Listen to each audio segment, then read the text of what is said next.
Olá, meus queridos amigos da Rádio Ser Fraterno. Hoje nosso estudo é sobre o divórcio.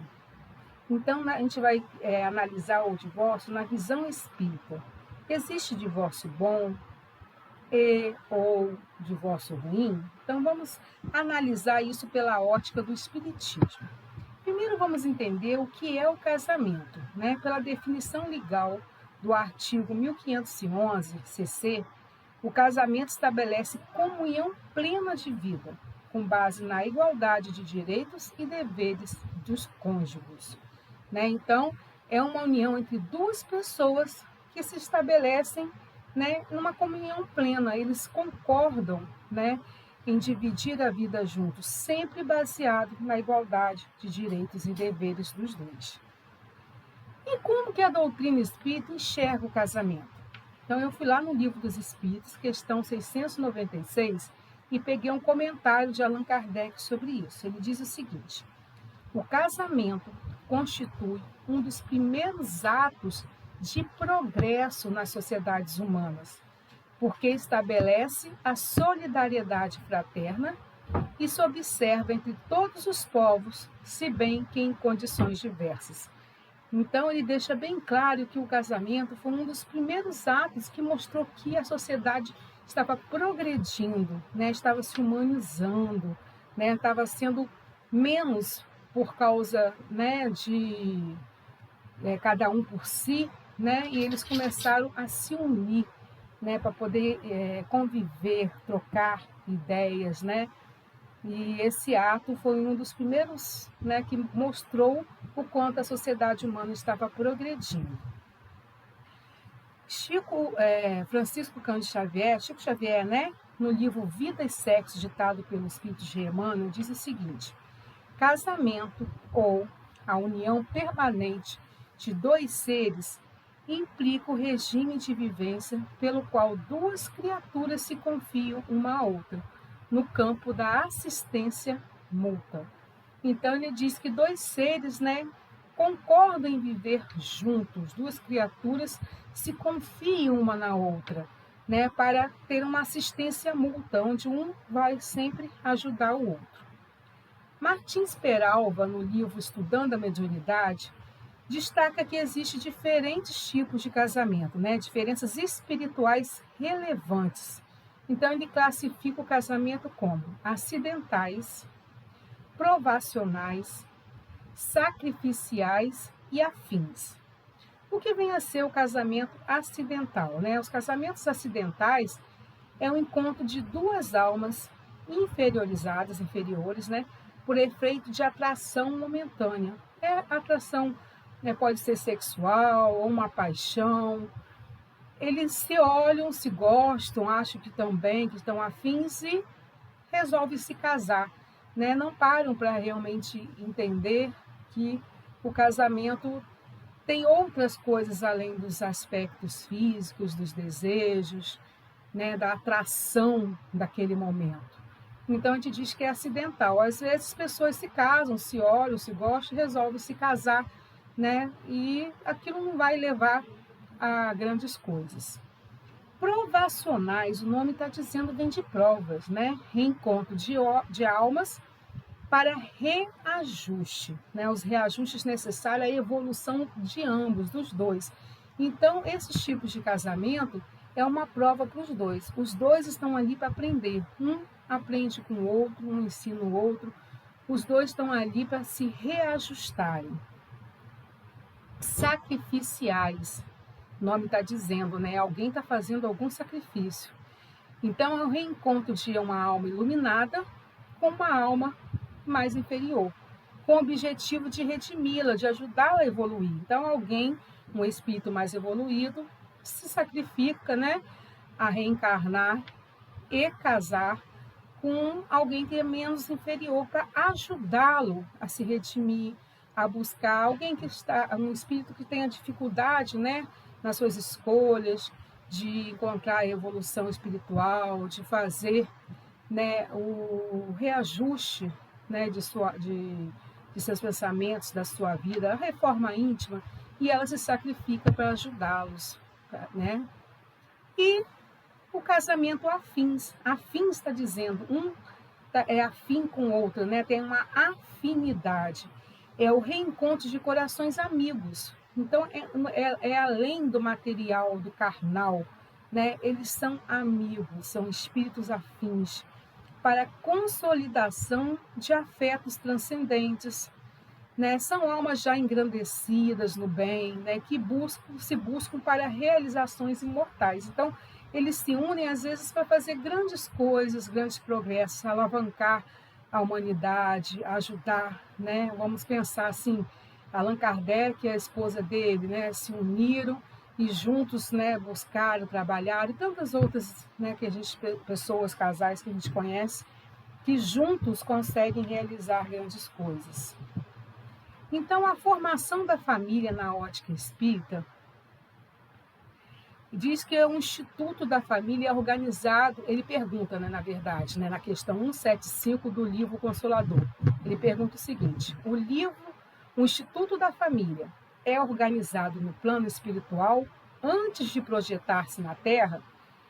E a resposta é: o colégio familiar tem suas origens sagradas na esfera espiritual, purificadas afeições acima dos laços de sangue.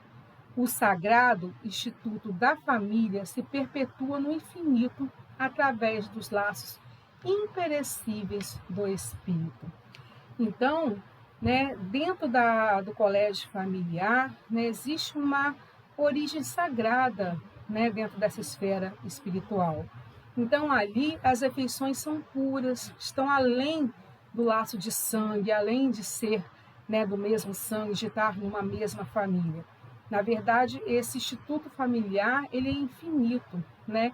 Eles têm os laços imperecíveis, são afetos eternos, que serão para sempre.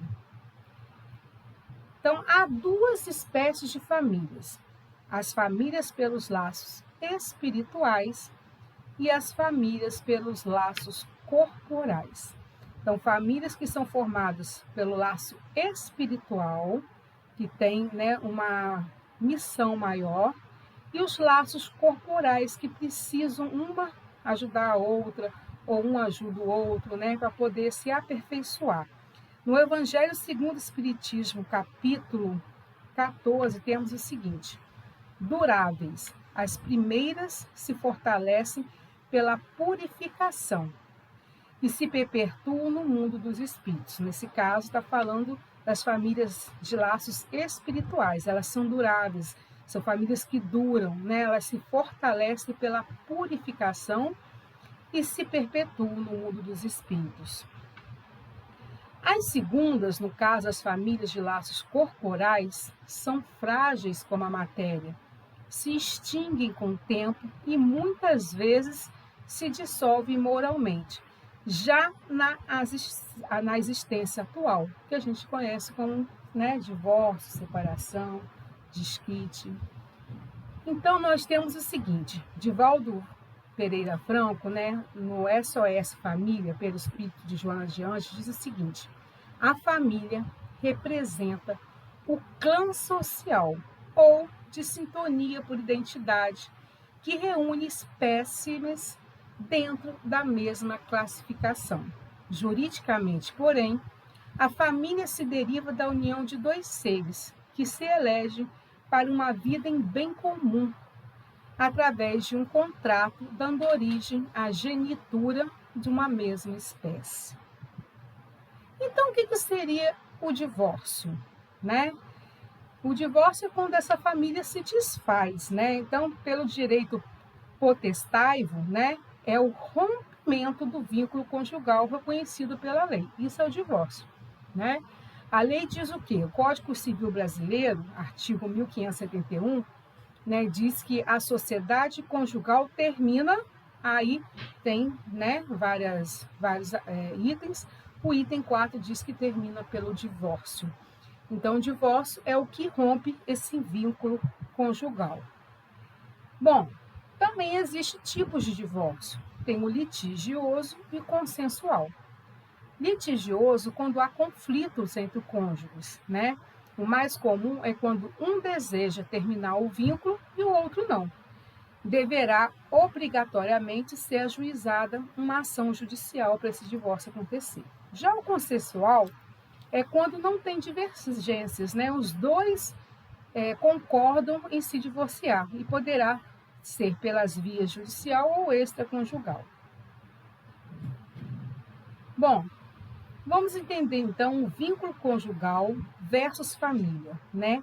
O que seria o vínculo conjugal e o que seria família. Então, dissolução do vínculo conjugal juridicamente não é sinônimo de dissolução da unidade familiar. A gente tem que entender que são coisas diferentes. Você constituiu uma família, pai, mãe, filhos. Vocês se divorciam.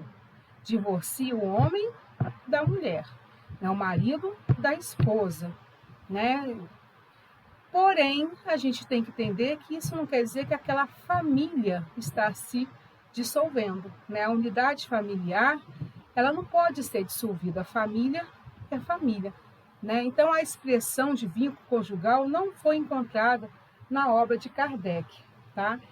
Então, a gente entende que ele fala sobre a família, o vínculo familiar, a unidade familiar, né? O conjugal, esse pode haver a separação. Então, o divórcio na concepção espírita é lei humana, né? O divórcio é lei humana, que tem por objetivo separar legalmente o que já de fato está separado. Não é contrário à lei de Deus, pois que apenas reforma o que os homens hão feito, né? E só é aplicável nos casos em que não se levou em conta a lei divina. A gente encontra isso no Evangelho segundo o Espiritismo. Então, o divórcio acontece dentro da lei humana e tem como objetivo separar legalmente o que a gente sabe que de fato já está separado, né? Então, o divórcio não é contrário à lei de Deus. Ele apenas reformula um novo conceito, porque se as duas pessoas não estão bem, é melhor, né, estarem separadas do que brigando ou fazendo algo pior, né, acontecer com aquela família. Emmanuel, né, pela psicografia de Chico Xavier, nos diz no livro Vida e Sexo: o divórcio, baseado em razões justas, é providência, né, providência humana e claramente compreensível nos processos da evolução pacífica. Então, quando existe uma razão justa para esse divórcio acontecer, se há violência, né, se há desilusões, muitas brigas, mentiras, se for uma coisa tóxica, né, esse casamento, essa união, não está indo bem, né? Não está fazendo bem para nenhum dos dois, e se tiver filhos, também não vai estar fazendo bem para os filhos. Então, existe uma razão justa, até uma providência, né, humana, e muito fácil de compreender dentro dos processos da evolução pacífica, porque a gente quer viver bem. Remédio, será que o divórcio é um remédio contra um mal maior? Né? Emmanuel, nesse mesmo livro, Vida e Sexo, diz o seguinte: compelidas às últimas fronteiras da resistência, é natural que o esposo ou a esposa, relegada a sofrimento indébito, se valha do divórcio, por medida extrema contra o suicídio, o homicídio ou calamidade de outras que lhes complicariam ainda mais o destino. Então é melhor que haja um divórcio do que algo mais violento, algo que vai criar um débito muito maior para uma próxima vida. É lógico que toda separação é triste. Ela guarda a memória de tempos felizes ou de tempos que poderiam ter sido felizes. E lógico que nela mora a saudade. Ninguém irá embora da sua vida até te ensinar tudo aquilo que você precisa aprender. Então guarde isso no seu coração, né?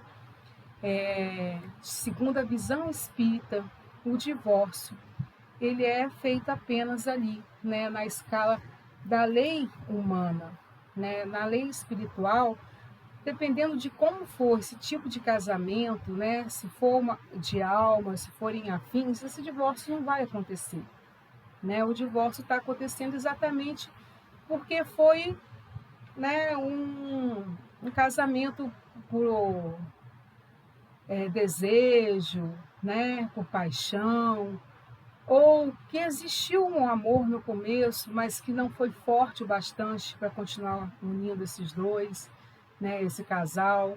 E se está levando a alguma coisa que fere a um ou a outro ou a ambos, é melhor, né, que eles continuem suas vidas separados. É como remediar, né, para não ter algo pior na frente, uma violência, né, algo muito pior. Então, na visão espírita, o divórcio, é lógico que a gente não vai casar já pensando, né? Ah, não tem problema, posso me divorciar porque o espiritismo não vê nada demais. Não é assim. Aí você vai estar sendo leviano. O espiritismo não está aqui para julgar ninguém, né? Na visão espírita, você é livre, né? Você tem o livre arbítrio de escolher casar ou não, separar ou não. É escolha sua, né? É só não esquecer que toda escolha tem consequências. Então, pensa direitinho, né? E eu deixo essa mensagem, né, que tirei aqui do livro do Pequeno Príncipe, que diz: ninguém irá embora da tua vida até te ensinar tudo aquilo que você precisa aprender. Com certeza a gente sempre tem algo mais para aprender. Um grande abraço a todos e até o próximo encontro.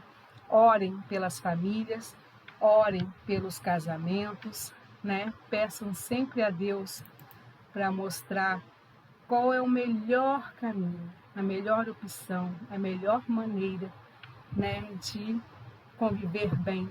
E se não for possível, que, né, se termine o casamento, mas a família, ela nunca é dissolvida. Não se esqueçam disso. Filhos, a gente não tem ex-filhos, né? Filhos são para sempre. Um grande abraço a todos vocês.